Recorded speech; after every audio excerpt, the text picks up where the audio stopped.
Hello and welcome to SPMIS Academy. Today we will analyze important newspaper articles of 10th September 2022. Please note you can download the PDF version of today's newspaper analysis by clicking the link given in the comment section.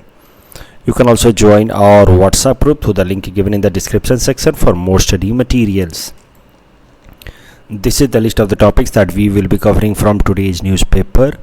The first article is about urban or artificial flooding, and this topic is important from our syllabus GS paper 1 geography point of view, also important from our syllabus GS paper 3 disaster management point of view. सबसे पहले समझते हैं artificial या urban flooding होता क्या है. So it is choking of the drainage system due to pollution that ultimately leads to flooding of the urban area in case of some massive rainfall.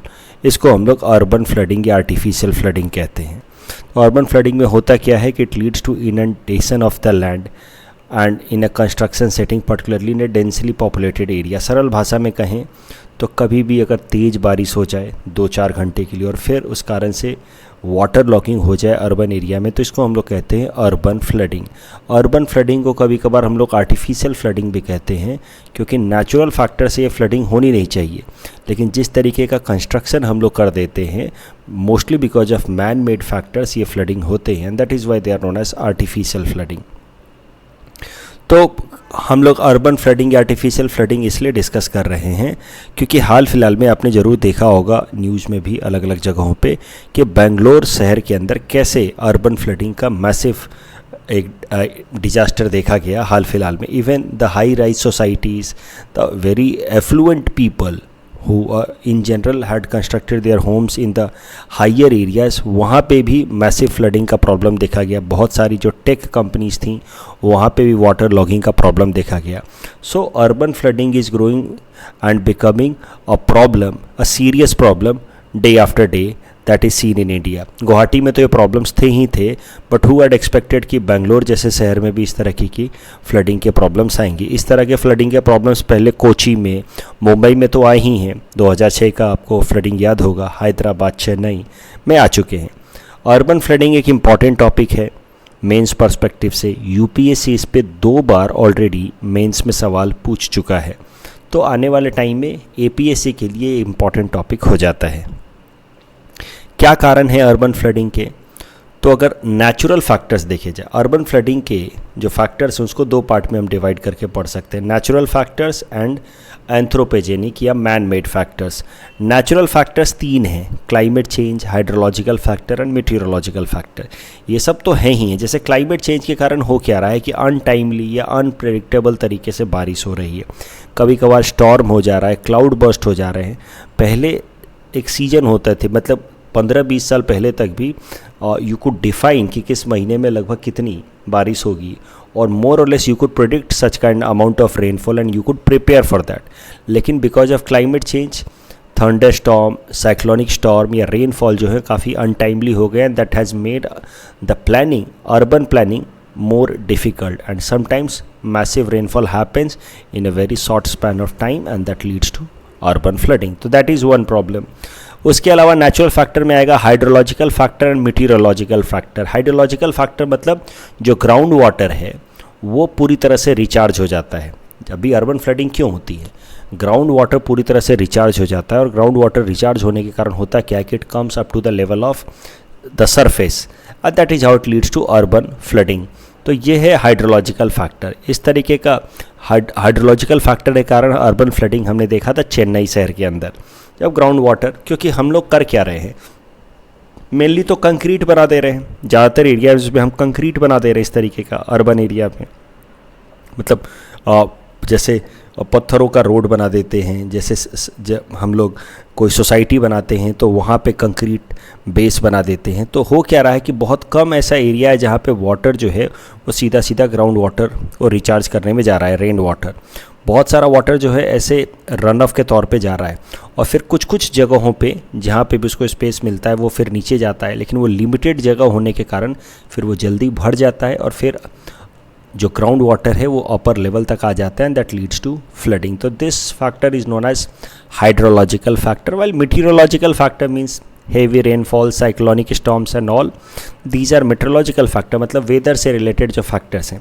अब meteorological factors तो पहले भी थे, लेकिन मीटरोलॉजिकल फैक्टर्स को जब से हमने उनको कंपाउंड कर दिया एंथ्रोपोजेनिक फैक्टर्स के साथ, एंथ्रोपोजेनिक मतलब मैन मेड फैक्टर्स, बारिश तो पहले भी होती थी, स्टॉर्म्स पहले भी आते थे, लेकिन मैन मेड फैक्टर्स हैं इस तरीके का concrete structure, man made factor का ही आउटकम हो सकता है क्लाइमेट चेंज, जिस कारण से आजकल अर्बन फ्लडिंग के जो एक्सट्रीम्स हैं या केसेस हैं वो ज़्यादा हो गए हैं।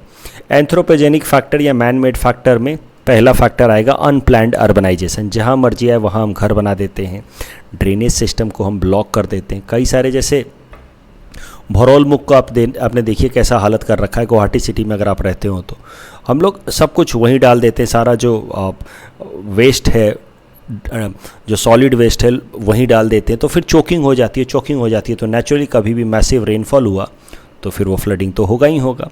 Encroachment and population densities, normally हम लोग कर क्या रहे हैं कि देखिए भरौल मुख तो एक एग्जांपल दिया मैंने, इस तरीके के कई सारे नेचुरल ड्रेनेज सिस्टम हैं, उसके आसपास में हम घर बना करके सेटल हो करके इन नेचुरल ड्रेनेज सिस्टम्स को हम लोग लिमिट कर दे रहे हैं, और इस कारण से कभी भी मैसिव रेनफॉल हो जाने के केस में ये जो नेचुरल ड्रेनेज सिस्टम को हमने चूँकि लिमिट कर दिया है, इसकी कैपेसिटी टू ट्रांसपोर्ट वाटर कम हो गई है, तो कभी बारिश ज़्यादा हो गई तो फिर ये नेचुरल जो ड्रेनेज पहले हुआ करते थे ये फ्लडेड हो जाते हैं और आसपास के घर डूबने लगते हैं। तो मुद्दा ये है excessive urbanization, unplanned urbanization, encroachment into the natural drainage areas, poor solid waste management system और डिस्ट्रक्शन ऑफ लेक्स। लेक्स का कैसा फ़ायदा होता है कि लेक्स बहुत सारा जो एडिशनल वाटर होता है उसको स्टोर करके रखते हैं, बट हम लोग लेक्स को भी भरते जा रहे हैं, वहाँ पे भी कई सारे ह्यूमन स्ट्रक्चर्स क्रिएट किए जा रहे हैं, इस कारण से अर्बन फ्लडिंग के केसेस बढ़ते जा रहे हैं। सो अर्बन फ्लडिंग क्या है हमने देखा, फिर नेचुरल फैक्टर्स हमने देखे। नेचुरल फैक्टर्स तो पहले भी थे, but these have been compounded with anthropogenic factor, unplanned urbanization, encroachment of public infrastructure or human infrastructure in the natural drainage system, destruction of lakes, poor solid waste management system। solid waste को हम ऐसे ही डाल देते हैं natural ड्रेनेजेस में, जिसको जो clogging करता है, चोकिंग करता है, and concretization of urban areas. Urban area में जितना ज़्यादा हम कंक्रीट स्ट्रक्चर बनाएंगे ग्राउंड वाटर रिचार्ज कम होगा और रन ऑफ वाटर ज़्यादा होगा, और ये रन ऑफ वाटर जा करके कहीं पे भी अगर चोक होता है because of poor drainage system तो नेचुरली अर्बन फ्लडिंग तो होगी ही होगी। इम्पैक्ट क्या होता है अर्बन फ्लडिंग का? इंफ्रास्ट्रक्चरल डैमेजेस होते हैं, रोड टूट जाते हैं, आपने देखा कैसे डीमा हसाम में रेलवे लाइन पूरी तरह से डिसमेंटल हो गया था, loss of life and property होता है, हेल्थ हजार्ड्स होते हैं। तो कभी भी किसी भी एरिया में वाटर लॉगिंग जब होता है तो उसके कारण वाटर बॉर्न डिजीजेज जैसे डायरिया, कॉलेरा हो सकते हैं, इन्फेक्शन के जो चांसेस होते हैं वो बढ़ने लगते हैं अलग अलग बीमारियों के कारण। क्या वे फॉरवर्ड हो सकता है, क्या सॉल्यूशन हो सकता है? अर्बन एरियाज़ में हमें थोड़ी रेट्रोस्पेक्टिव फिटिंग करनी होगी, या रेट्रो फिटिंग या रेट्रोस्पेक्टिव फिटिंग आप कह सकते हैं, करनी होगी। रेट्रो फिटिंग का मतलब है कि अब अर्बन एरियाज़ को तो हमने अनप्लान्ड तरीके से एक्सपैंड कर दिया है, अब जो काम हमें पहले करना चाहिए कम से कम वो अब हमें करना शुरू कर देना चाहिए कि कम से कम बीच बीच में जो एक वेल प्लान तरीके से ड्रेनेज सिस्टम को हमें डेवलप करना चाहिए। उसके लिए भले कुछ जगहों को या रोड्स को कुछ दिनों के लिए तोड़ना पड़े, अंडरग्राउंड रोड्स के नीचे से अंडर रोड ड्रेनेज सिस्टम बनाना पड़े, तो इसको कहेंगे हम लोग रेट्रोस्पेक्टिव फिटिंग। रेट्रोस्पेक्टिव फिटिंग कई दफ़ा आप देखते हैं पहले रोड बन गया, फिर ध्यान आया करे इसके नीचे से तो ये पाइप जानी थी, तो फिर रोड को तोड़ करके वो पाइप लगाई जाती है, इसको कहते हैं रेट्रोस्पेक्टिव फिटिंग। वैसे ही अब सब कुछ तो हमने बना दिया है, घरें बना दी, रोड बना दिए, सड़कें बना दी, सब कुछ बना दिया है, तो अब उसमें ड्रेनेज सिस्टम को तो ठीक से डेवलप नहीं किया है, तो अब ड्रेनेज सिस्टम को हमारे अर्बन एरियाज़ में रेट्रोस्पेक्टिव तरीके से फिट करना पड़ेगा। कुछ इनोवेटिव टेक्निक्स लगाने पड़ेंगे, जैसे कुछ दुनिया के अलग अलग देशों ने स्पंज सिटी नाम का कॉन्सेप्ट डेवलप किया। स्पंज सिटी में वो क्या करते हैं, जैसे स्पंज क्या करता है, बहुत सारा पानी को सोख लेता है, एब्जॉर्ब कर लेता है और फिर बाद में उसको रिलीज़ करता है। ठीक वैसे ही कई सारे बड़े बड़े शहरों जैसे न्यूजीलैंड के अंदर ऑकलैंड है, सिंगापुर है, या नैरोबी इन केनिया, इन शहरों के लोकल एडमिनिस्ट्रेशन ने क्या किया है कि शहरों के नीचे काफ़ी लार्जर स्पेस बना रखे हैं पानी को स्टोर करने के लिए। तो कभी भी मान लीजिए कि एक्सेसिव रेनफॉल हो गई तो उन लार्जर स्पेस जो बना रखे हैं शहरों के अंडरग्राउंड रीजन में, वहाँ पे ये लोग पानी को स्टोर करके रखते हैं, जिसका बाद में ये लोग इस्तेमाल करते हैं। तीसरा, we need to make vulnerability analysis. कौन कौन से एरिया जो है अर्बन फ्लडिंग को लेकर के ज़्यादा वल्नरेबल हैं, उसकी प्रॉपर एनालिसिस करनी चाहिए at the level of district administration, और फिर उस हिसाब से हमें और बेहतर प्लानिंग करनी चाहिए। जो लोकल हाउस होल्ड्स हैं उनको पहले से वार्निंग देनी चाहिए इन द मंथ्स जहाँ पे अर्बन फ्लडिंग के चांसेस ज़्यादा हो सकते हैं, जिन महीनों में। कंक्लूजन में क्या लिखेंगे? अर्बन फ्लडिंग पे मान लीजिए सवाल आ जाए या कोई भी इन्वायरमेंट पे सवाल आ जाए, एक जनरल कंक्लूजन मैं आपको बताता हूँ जो हर जगह लगभग फिट हो जाएगा। तो कंक्लूजन कुछ इस तरीके का लिखा जा सकता है कि environmental determinism needs to be given priority over human determinism. Environmental determinism का मतलब है कि इन्वायरमेंट हमारे एक्शंस को डिटरमाइन करे, जो हमारे आसपास का जो नेचुरल इकोसिस्टम है वो हमारे एक्शन को डिटरमाइन करे, ना कि अदरवाइज। हो क्या रहा है आजकल, हम लोग ह्यूमन डिटर्मिनिज्म पे भरोसा कर रहे हैं। जैसे कि ह्यूमन डिटर्मिनिज्म का मैं आपको एग्जांपल देता हूँ। आपने मान लीजिए कि राजस्थान के जैसलमेर शहर में, जहाँ पे पानी की वैसे भी कमी है, आपने मन बना लिया कि अब मैं यहाँ पे एक लग्जरियस होटल बनाऊँगा जिसमें हर थोड़े थोड़े टाइम जगहों पे मैं स्विमिंग पूल्स बनाऊँगा, वाटर फाउंटेन बनाऊँगा। तो ये ह्यूमन डिटर्मिनिज्म है, ये आपका ह्यूमन एम्बिशन है। नेचुरल तरीके से इन्वायरमेंट के कंस्ट्रेंट्स हैं, वहाँ पे पानी नहीं होना चाहिए या कम इस्तेमाल होना चाहिए। वो है इन्वायरमेंटल डिटर्मिनिज्म कि वहाँ पे पानी का इस्तेमाल बहुत ही केयरफुल तरीके से, रैशनल तरीके से होना चाहिए। तो इन्वायरमेंट की डिमांड वो है, लेकिन ह्यूमन डिटर्मिनिज्म है कि मैं यहाँ पे लग्जरी होटल बनाऊंगा। और आजकल हमारी जितनी भी प्लानिंग हो रही है, स्ट्रक्चर या इंफ्रास्ट्रक्चरल डेवलपमेंट, अर्बन प्लानिंग, वो ह्यूमन डिटर्मिनिज्म पे हो रही है कि हमें क्या चाहिए रादर दैन इन्वायरमेंट हमसे क्या चाहता है। So environment should guide our actions, our culture, that is known as environment determinism. There should be no human determinism over environment, rather there should be environment determinism over humans। इस तरह का conclusion आप लिखोगे, किसी भी environment related सवाल पे आप इस तरह का कंक्लूजन लिखोगे, नंबर मिल जाएंगे। तो यूपीएससी मेंस में सवाल पूछा गया था। इस सवाल को आंसर देने के लिए मैंने थोड़ा सा नीचे हिंट्स भी दे रखा है, तो जो कुछ भी अभी तक मैंने पढ़ाया है उसके अलावा इस हिंट्स की मदद से आप इस सवाल को आराम से आंसर कर सकते हैं। The next article is about कर्तव्य पथ, and this topic is important from our syllabus GS paper 1 history point of view। तो ये जो सेंट्रल विस्टा रीडेवलपमेंट प्रोग्राम है, इसके बारे में मैंने आपको पहले भी 2-3 दफ़ा बताया है। यहाँ पे मैंने आपको बताया कि कैसे जो हमारा पुराना पार्लियामेंट बिल्डिंग है, जो इस तरीके का सर्कुलर शेप में है, उसको अब हम लोग अबैंडन करके एक नया इस तरीके का ट्रायंगुलर पार्लियामेंट बिल्डिंग बना रहे हैं। ट्रायंगुलर पार्लियामेंट बिल्डिंग के अलावा ये पार्लियामेंट बिल्डिंग से लेकर के, तो राष्ट्रपति भवन से लेकर के ये जो इंडिया गेट है, ये जो डिस्टेंस है ये लगभग 3 किलोमीटर लंबा डिस्टेंस है। तो राष्ट्रपति भवन से लेकर के इंडिया गेट, ये 3 किलोमीटर लंबा डिस्टेंस है। इस रास्ते को रीडेवलप किया जा रहा है, और ये जो प्रोजेक्ट है जिसके अंदर नया पार्लियामेंट बनाया जा रहा है, या ये जो रास्ता डेवलप किया जा रहा है 3 किलोमीटर लंबा रास्ता from Rashtrapati Bhavan to India gate, इस पूरे प्रोजेक्ट को नाम दिया गया है सेंट्रल विस्टा रीडेवलपमेंट प्रोजेक्ट, जिसमें लगभग 20,000 करोड़ रुपए खर्च हुए हैं। मैंने आपको पहले भी बताया कि कैसे जब हमारा नेशनल एम्बलम पार्लियामेंट के ऊपर इंस्टॉल किया गया, तो भी मैंने वो कवर कराया था लगभग 2 महीने पहले। तो आई होप आपको ये सेंट्रल विस्टा रीडेवलपमेंट प्रोग्राम याद है। पार्लियामेंट बनाई जा रही है, नई बिल्डिंग, और ये 3 किलोमीटर लंबा जो रोड है इसको रीडेवलप किया जा रहा है। करेंट न्यूज़ इसी रोड से रिलेटेड है। इस रोड का नाम रखा गया है अब कर्तव्य पथ। ये जो 3 किलोमीटर लंबा रोड है, इसका पहले नाम हुआ करता था राजपथ, उसका नाम बदल करके अब रख दिया गया है कर्तव्य पथ। क्यों रखा गया है कर्तव्य पथ, इसकी भी थोड़ी हिस्ट्री देखते हैं। तो इस रोड का नाम आज़ादी से पहले हुआ करता था Kingsway during the British rule, और इसको रोड को डेवलप किया है Edwin Lutyens and Herbert Baker ने। ये दोनों नाम याद रखिएगा, Edwin Lutyens and Herbert Baker. They are considered as architect of New Delhi. तो न्यू दिल्ली के जितने भी जो आर्किटेक्चर्स हैं, जो पहले पार्लियामेंट की बिल्ड हो गई या राष्ट्रपति भवन हो गई, ये जितने भी आर्किटेक्चर्स हैं नॉर्थ ब्लॉक, ये सब कुछ इन दोनों ने ही डेवलप किया है। कनॉट प्लेस, तो दिल्ली के जितने भी हिस्टोरिकल या मॉन्यूमेंटल प्लेसेस हैं, आर्किटेक्चर्स हैं, उनको इन दोनों ने ही डिज़ाइन किया है, लुटियंस एंड हर्बर्ट बकर। तो ये जो रोड बनाया गया था, ये 1911 में इसका कंस्ट्रक्शन शुरू किया गया। ये जो 3 किलोमीटर लंबा रोड है, 1911 में जब फैसला लिया गया कि कोलकाता से भारत की राजधानी को न्यू दिल्ली शिफ्ट किया जाएगा। उसके बाद ये 3 किलोमीटर लंबा रोड कंस्ट्रक्शन शुरू हुआ और 1911 में, जैसा कि मैंने आपको बताया, this road was named as Kingsway in honour of George 5, जो उस टाइम के ब्रिटेन के किंग थे। सो उस लिहाजे से he was ampere of India also, क्योंकि हमारा देश उस समय तक कॉलोनी था। तो जॉर्ज 5 के सम्मान में इस रोड का नाम रखा गया किंग्स वे।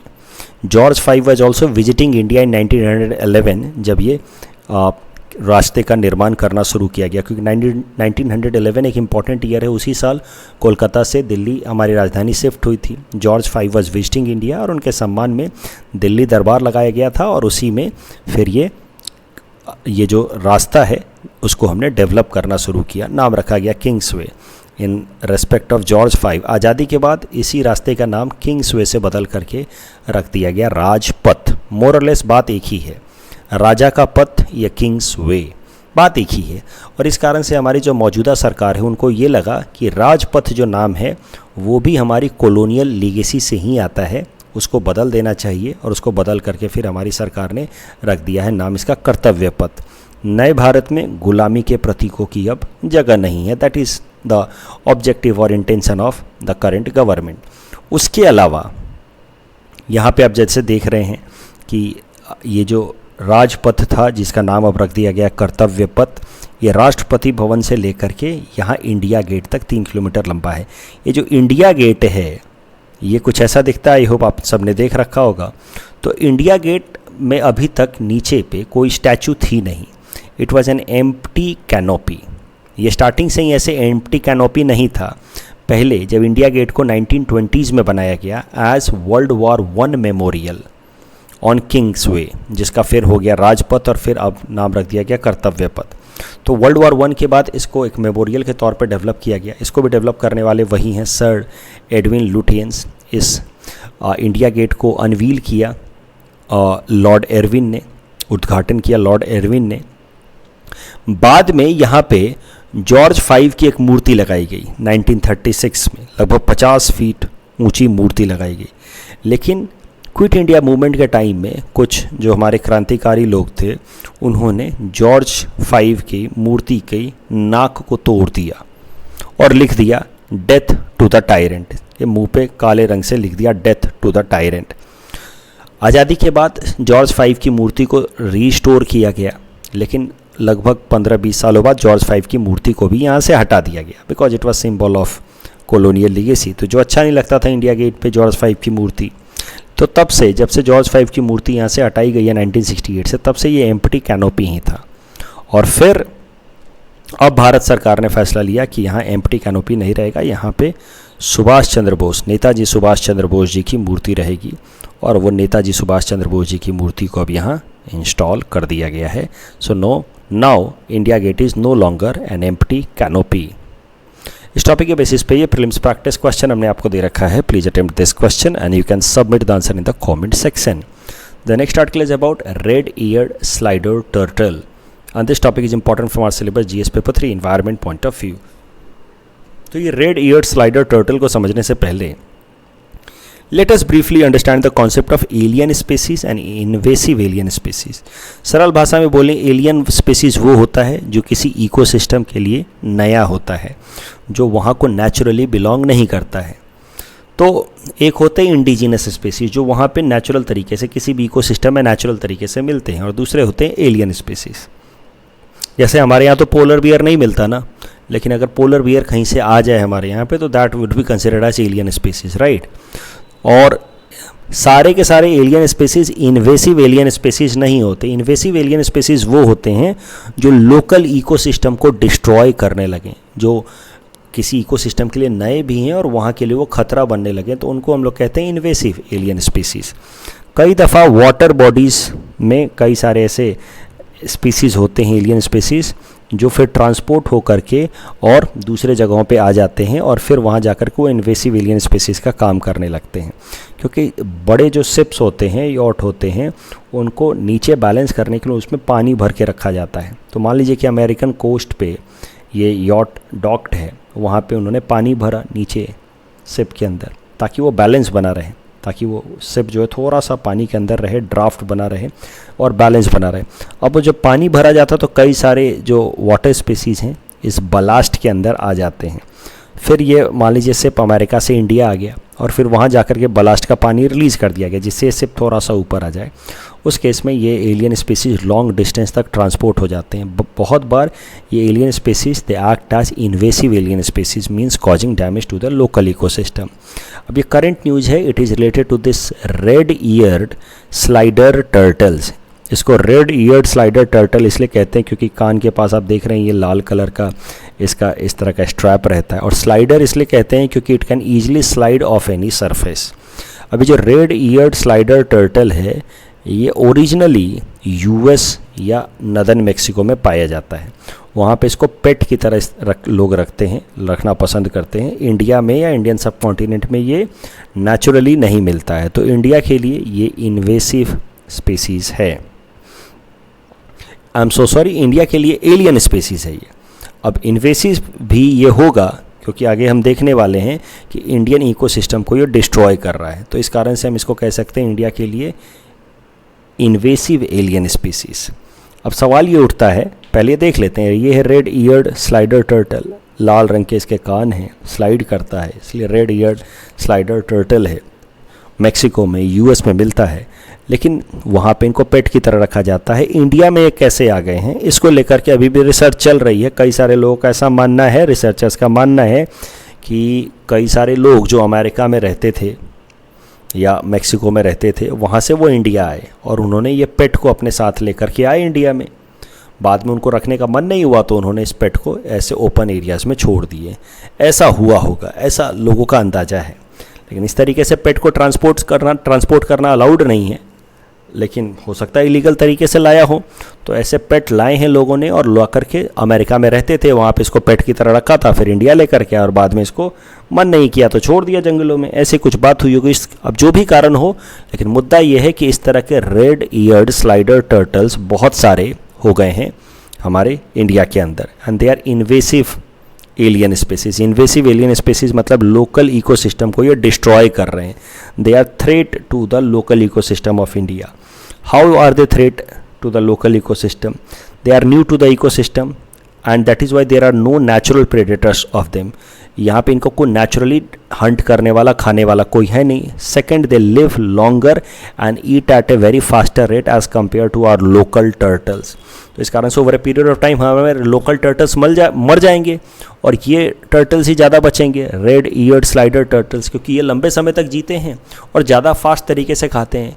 तो लोकल टर्टल्स के लिए कुछ बचेगा ही नहीं खाना। And that is how the survival of local turtles is getting difficult. Such red-eared slider turtles have been found in states of Kerala, Karnataka, Gujarat, even in Assam as well. They have been found in Brahmaputra ecosystem.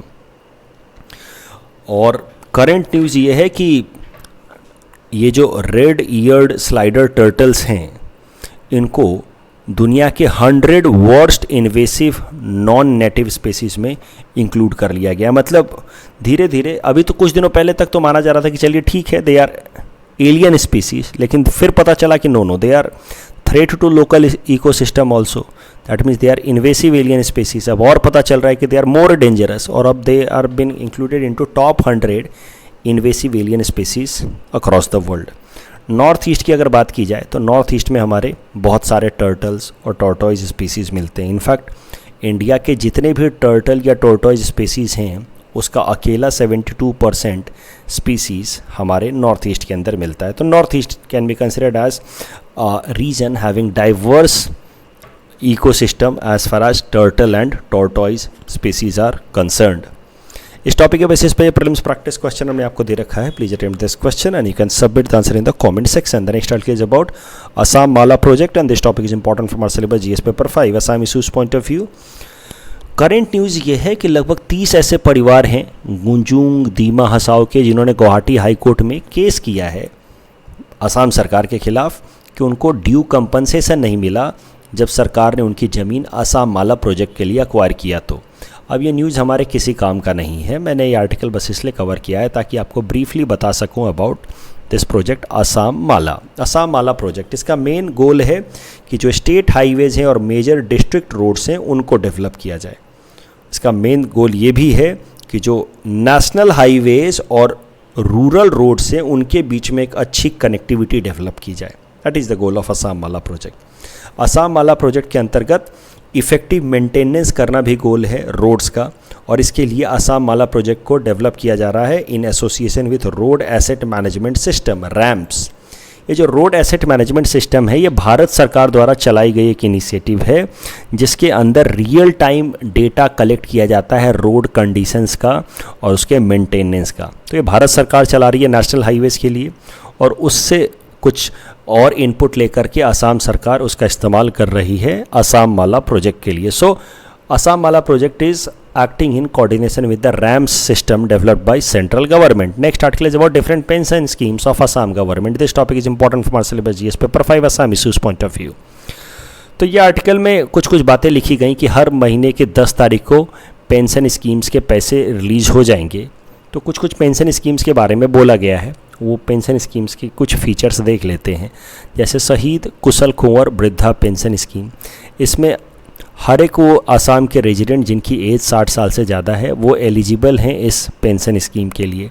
Indira Miri universal widow pension scheme, तो वो सारी women जो 45 साल से कम उम्र की हैं उन्होंने अपने हस्बैंड को लूज़ कर दिया, मतलब 45 साल से कम उम्र की जो विडो हैं उनको 25,000 रुपये का इमीडिएट असिस्टेंस दिया जाएगा। उसके अलावा मंथली असिस्टेंस ऑफ ₹300 दिया जाएगा under this Indira Miri universal widow pension scheme. Assam Deen Dayal Divyang Sahaj scheme, इसके अंतर्गत one time grant of ₹5,000 will be given to specially abled people for their treatment. कल जो हमने आपको प्रैक्टिस क्वेश्चन दिया था उसका आंसर देख लेते हैं। ह्यूमन डेवलपमेंट का जो कॉन्सेप्ट है महबूबुल हक और अमर्त्य सेन जी ने मिल करके दिया था। So the correct answer is option D. Human Development Index is composite index that measures achievement in the 3 basic dimensions, right? And these are the 3 basic dimensions. So the correct answer is option C. That's all from our side for today. Thanks for watching.